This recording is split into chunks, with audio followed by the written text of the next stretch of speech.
சிவ தொடர்வது வைத்தீஸ்வரன் கோயில் புள்ளிருக்கு வேலூர் என்று சொல்லக்கூடிய ஞானசம்பந்த பெருமானால் செடியாய உடல் தீர்ப்பான் தீவினைக்கோர் மருந்தாவான் என்று சொல்லி அப்பர் பெருமானால் மந்திரமும் தந்திரமும் மருந்துமாகி தீராத நோய் தீர்க்க வல்லான் தன்னை என்று அப்படியெல்லாம் போற்றப்பட்ட செல்வமுத்துக்குமாரசாமி அங்கே சிறந்து விளங்கி அருள்பாலிக்கிற ஒவ்வொரு கார்த்திகை மாதமும் அந்த பெரிய விழாவாக பல ஊர்களிலிருந்து விரதமாக இருந்து அங்கே வந்து வழிபட்டு செல்லக்கூடிய எப்பொழுதும் மக்கள் பல்வேறு தரப்பட்ட மக்கள் எல்லாம் வழிபடக்கூடிய அப்படிப்பட்ட ஒரு அற்புதமான ஒரு ஸ்தலம் 4 பெரிய தேரோடும் வீதிகளை கொண்டது. இங்கே காட்சிப்படுத்தப்பட்டது வந்து மேல வீதி.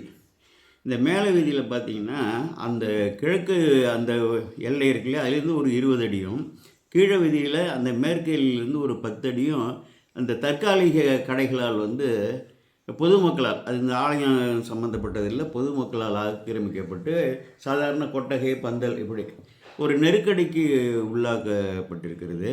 ஏனென்றால் நாங்கள்லாம் என்ன பண்ணுவோம்னா மயிலாடுதுறையிலிருந்து சீர்காழி நோக்கி போகும்பொழுது இப்போ அப்படியே இந்த மேலே வீதி வழியாக வடக்கு வீதி வழியாக போயிட்டு மீள வரும்பொழுது கீழே வீதி வழியாக தெற்கு வீதி வழியாக ஆலயத்திற்கு செல்ல முடியாத நிலை உள்ள நேரத்துலலாம் அப்படி போவோம். பல ஸ்தலங்கள்லாம் போகும்போது நான் அப்படி தான் போவேன். ஒரு வளமாக வந்து அதை சுற்றி வருவது போல தான் போவேன். அவ்வளவு நெருக்கடி ஏற்படுத்தி வந்து அங்கே வியாபாரங்கள் செய்கிறார்கள். இதற்கு யார் பொறுப்பு? அந்த தேர் வந்து காப்பு இல்லாமல் இருக்குது. பல ஊர்களில் இப்போது கண்ணாடி சட்டங்கள்லாம் போட்டு காப்பு செய்கிறார்கள். என்ன ஒரு தேரை செய்வதுங்கிறது சாதாரண விஷயம் இல்லை. அது ஒரு புறம் இருக்கட்டும், இந்த வீதிகள் ஆக்கிரமிக்கப்பட்டிருக்கின்றனவே, இதற்கு யார் பொறுப்பு? இது நன்றாக சிந்தித்து பார்க்க வேண்டும். அங்கே ஒரு அடியார் கூட்டம்லாம் இல்லையா? பல்வேறு ஊர்களிலிருந்து அடியார் கூட்டங்கள்லாம் வருங்களே, இதெல்லாம் யார் கண்ணிலையும் வந்து படலையா?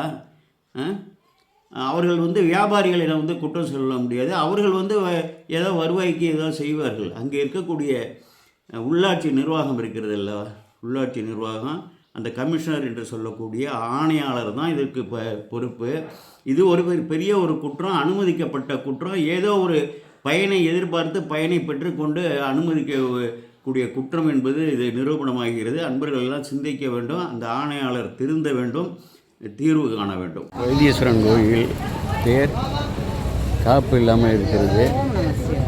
இது மேல வீதி முழுவதுமாக ஆக்கிரமிக்கப்பட்டு சாலையிலேயே கிட்டத்தட்ட 20 அடி வந்து கடை வைத்திருக்கிறார்கள். இந்த எதிர்ப்புறமும் அது போல் இருக்குது. அதாவது மேல்புறமும் இந்த கீழ்ப்புறமும் இருக்கிறது தான். இது தேர் மண்டபம். தேர் வந்து எந்தவித காப்பும் இல்லாமல்